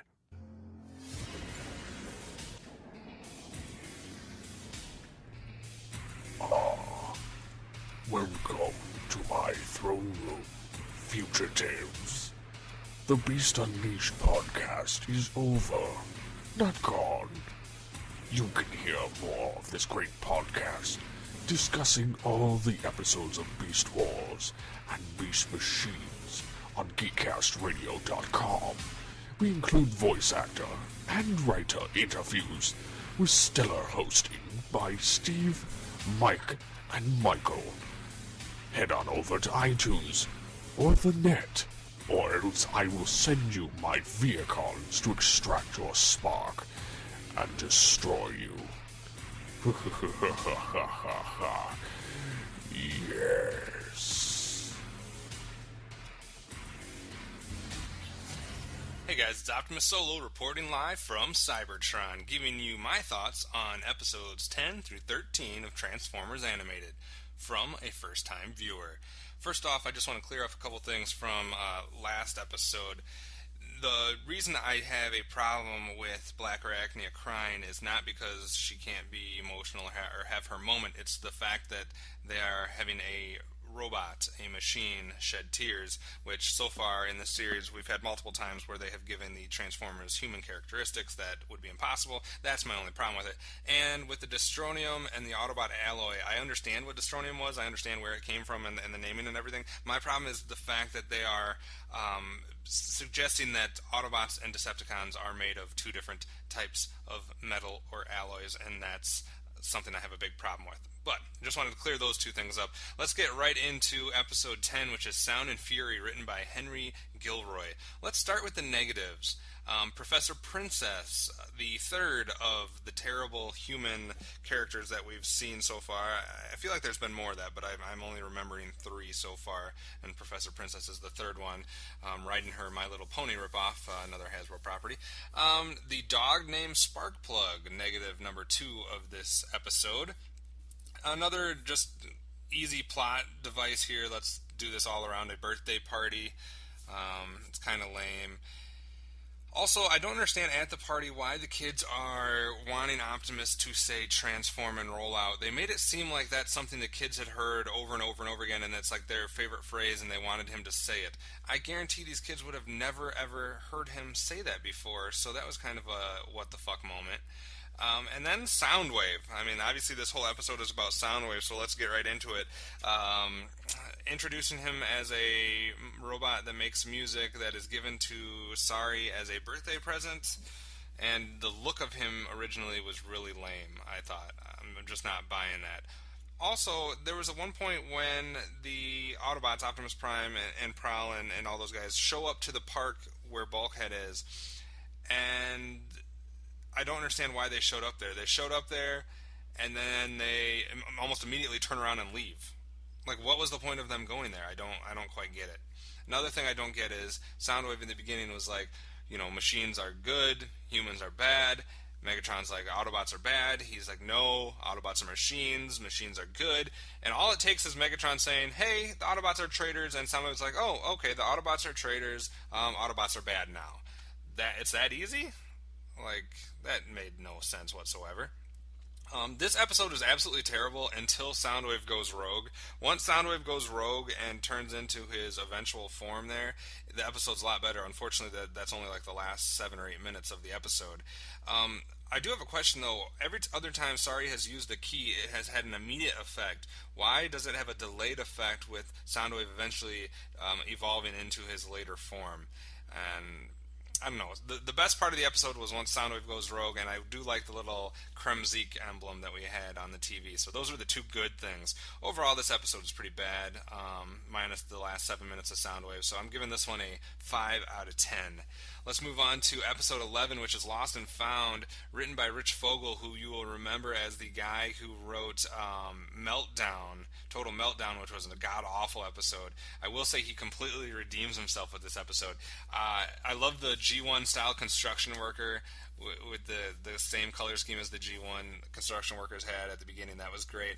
I thought it was a very clever way to have Blitzwing get the alt modes of both, the dual alt modes instead of just having him have that. I liked how they had the argument with himself on which alt mode he should get. That was cool. Does Megatron remind anybody else of Emperor Palpatine? Just kind of sitting low, doesn't really have too much control of his body and is manipulating everybody. I don't know, I picked that up in this episode a little bit. I love the interaction between Lugnut and Blitzwing in this one. I still don't care for all of Blitzwing's voices. I do like that he has different voices for his different faces, but some of the voices are kind of weird. But I loved Lugnut and Blitzwing interaction in this one. I don't know, I can't really say too much bad stuff about this episode. It's not a great episode, but there's nothing really bad about it. So I'm going to give this one a 7 out of 10. Moving on to our third episode of today, episode 12, which is Survival of the Fittest, written by Stephen Granite. I don't understand why Sari has to have possession of the key. If they're so worried about the key, is it like cosmically magnetized to her, or can someone else just keep the key? And if she has to have the key, why can't we assign her like a permanent bodyguard? Just have Bulkhead or Bumblebee or somebody always with her. If the key is that important and you're entrusting it with a human because you apparently can't get it away from her, then you need to have a Transformer with her at all times. Otherwise, stuff like happens in this episode should be happening in every episode. Megatron should be able to take the key whenever he possibly wants to. I love the hilarious bit with the phone and Fanzone talking to the other his officer or worker, whoever he was talking to, and nope, I'm still here. Nope, still me. That was a funny bit. Colossus Rhodes and Meltdown, seriously, those are the only decent human villains so far that I've seen. Those are the only ones that I can actually stomach. So I don't mind them being in here. Did they honestly just put a keyhole in the toilet? A keyhole in the toilet. So not only is the key itself a good enough plot device so you can solve every single problem, but now we can put keyholes wherever the fuck we want to save plot devices and to get us out of problems. That's really bad. That's probably the lowest point of this episode. Meltdown put up a pretty pathetic fight there at the end. He lasted, 2 seconds? I expect more out of my villains. But I do love the Dinobot robot modes, so I think some of the little comedy bits and the Dinobot robot modes and stuff like that, I'm going to give this one a 6 out of 10. Could have been better, could have been worse. Episode 13, which is entitled Headmaster, written by Michael Ryan, who has previously wrote an earlier episode. I don't know here. That's the dumbest looking Headmaster getup I've ever seen. The biggest flaw for this episode for me is the design of the Headmaster unit that he's using. Also, another dumb villain. This is the, number 4, Professor Princess or whatever, or Princess was the number 3. This one's number 4. Just another dumb human villain. And a dumb-looking Headmaster thing, or whatever you want to call it. Cool that you're hearkening back to the Headmaster episodes of G1 or whatever, but it is very lame looking. And the whole art angle in this one, another stupid writing device here is the whole art concept and appreciating art. I am bored out of my mind with this episode at the beginning. I do love that the other Autobots have crappy opinions on art, though, and are like, seriously, I don't understand this. This is stupid. I do like that, even though I dislike the fact that they changed their mind at the end. Little Rock'em Sock'em Robots thing. It was a great idea to have that in there. It was kind of stupid looking, though. Again, it's just the look that they choose for some of the things. They have great ideas for certain things. Like the Headmaster is a good idea. The Rock'em Sock'em Robots was a kind of funny little idea. But the design and the way they carry through with it is stupid looking. Funny dialogue and scenes between Bulkhead and Bumblebee. This is the best I've liked Bulkhead and Bumblebee. When Bulkhead's just the head and Bumblebee's kind of like taking care of him or whatever. This is some of the better dialogue we've seen. It's also some of the best Bulkhead and Bumblebee moments of the series so far. I was ready to give this one a decent rating until the ending. The ending was just pretty terrible. They assembled a machine robot thing like in a matter of minutes and had them go in there and solve their problems at the end, and then understanding art at the end. It was just a bad ending. So unfortunately, I got to give this one only a 5 out of 10. So I mean, these 4 episodes have been pretty plain. Nothing really fantastic happening. I mean, we saw Soundwave.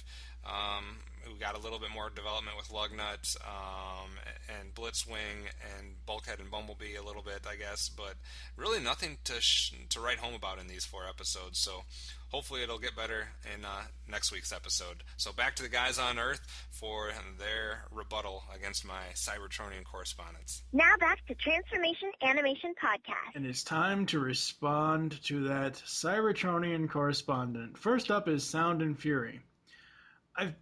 We said this before in the episode.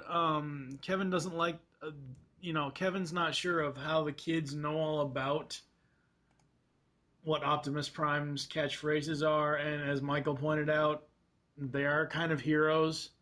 The way I saw it was the kids are basically, the creators of the show nodding to the fans of asking a voice actor to say a line or to do a voice, something like that.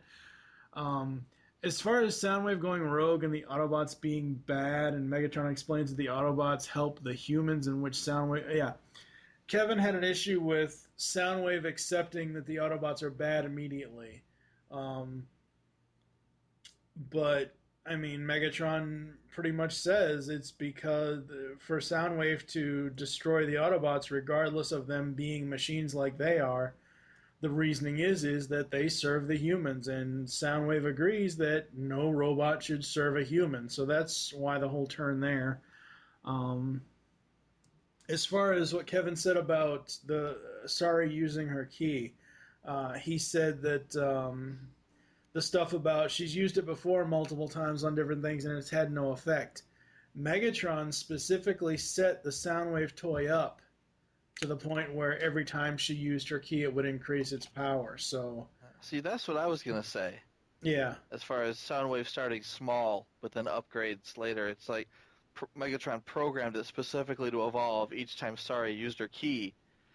And I think we mentioned earlier, that basically entices her to keep using her key. Yeah. So what do you have for Kevin about Sound and Fury? Who, me? Yes, you. Oh, not much. I mean, I think that about covers it. I think any show called Sound and Fury should probably be entirely about explosive diarrhea. But that's just me and my preference for potty humor. Okay, Kevin Smith. Steve? Steve has said that. I mean, I'll let him say it, but he said off air that he's just going to agree with everything Kevin said. Other than the Soundwave piece, which you already stated. Yeah. Just nod your head vigorously because we can see that over the internet. Right. Yes. Lost and Found. I will agree with Kevin about Megatron being Palpatine, that he is sitting back and all this and all that. But when he rises, he doesn't just sit back on his laurels. When he gets his body back, holy crap! What about you, Michael, for Lost and Found? I'm going to virtually nod my head vigorously so that the entire internet can see it and agree with everything that he said. Okay. Survival of the Fittest. Yes, they did put a keyhole in the toilet. Now, what you have to understand... Unlock the pooper. But you have to. I knew there was a toilet in here somewhere. Yeah. No wonder there's been so much crap in this episode. There should have been a toilet in Sound and Fury, because that would have been hilarious. Well, the way that I see it is that from the beginning of this series, it has been said that Sumdak's reverse engineering of Megatron and all the Cybertronian technology basically evolved Detroit. So pretty much anything that's built in that city right now has something to do with some sort of Cybertronian technology. So toilets would be included with that, I guess. I don't know. I am totally willing to buy that. Cybertronian potty. I'll buy that for $1. Buy that for $1 too. Anything for Sound and Fury, Steve? Or not? Fuck! I keep messing up the damn episode titles. Survival of the Fittest. No, Michael.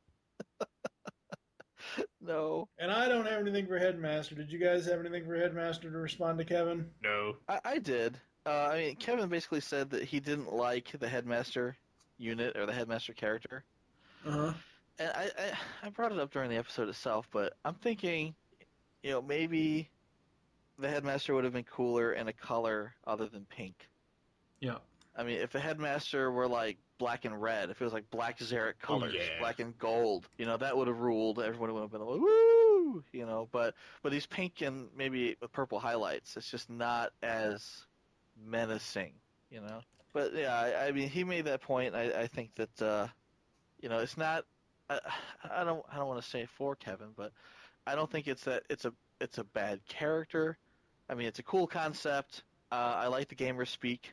I think that the only detraction from him is the fact that he's pink. I mean, yeah, we could get into the whole dichotomy of toys being directed toward a particular gender. Blue versus pink or boys versus girls, but. I don't think I'd buy a toy that was pink unless it was RC. Yes, you did. I got a bunch of RC because it's a girl. There's a difference. I know, but it's still a pink toy. Again, the dichotomy between boys' toys and girls' toys. Yes. Blah, blah, blah. What happens if there's a boys' toy that's a girl? But no, I mean, I can't say that either because you know what? I did buy the leader class bulkhead that came with the Headmaster. In fact, Alrighty then. I think I've got that Headmaster floating around in my cabinet somewhere. Let me see if I can find him. Anyway, so yeah, that wraps that up. You were the weakest link. Goodbye. Thank you for joining us here on Transformation Animation Podcast. As always, get in contact with us or leave feedback for the show. Visit the website, geekcastradio.com. Leave the show's feedback in iTunes, which reminds me we have our first iTunes review. Woo! I forgot to tell you guys beforehand. I know, I would have read it. You bastard. It is from Godspeed, who goes by Human Singularity on iTunes. Great new podcast. Latest in GCR line of Transformers show reviews. This is a well-made and enjoyable podcast. Join the nerdy hosts as they dissect the fan-favorite Cartoon Network interpretation of the Robots in Disguise. If you're reading this far, stop, download the podcast, and see what you think. So thank you again to Godspeed. He has been a huge fan over the years of our Transformers stuff, so thank you, sir. Yeah, thank you. That is awesome. Thank you so much. And it is a 5-star review, so we have our first 5-star review for TAP. So yay. Cha-ching. Nice. I wish that was a real money sound, but anyway. Show me the money. I just got a raise today, so. That's what she said. Oh. Follow us on Twitter. The short name there is TFA Podcast. Mine is TFG and Mike. Michael, what is your Twitter? PecanCT Michael. And Steve? Burnt Toast. Woohoo! Burnt Toast. SCP-21. That guy from Germany is going to be pissed at you again. Become a fan on Facebook. Go to facebook.com/Geekcast or Radio Network. Call the voicemail line. Tell us the show you're leaving a message for and your name. 502-526-5821. We hope you enjoyed this episode of Transformation Animation Podcast. I wish you'll join us next time when we will be reviewing the final 3 episodes from Transformers Animated Season 1. Those being Nature Calls and the Megatron Rising 2-parter. For now, I am TFG and Mike with... Michael Wilson. And Steve Megatron Phillips. We'll tap you again next week. Goodbye, That's everybody. what she said. She didn't say goodbye. You are the weakest link. Goodbye. She just left money on the counter. Humans don't have turbo-balanced thrusters. Or padded bumpers. Transform and roll out.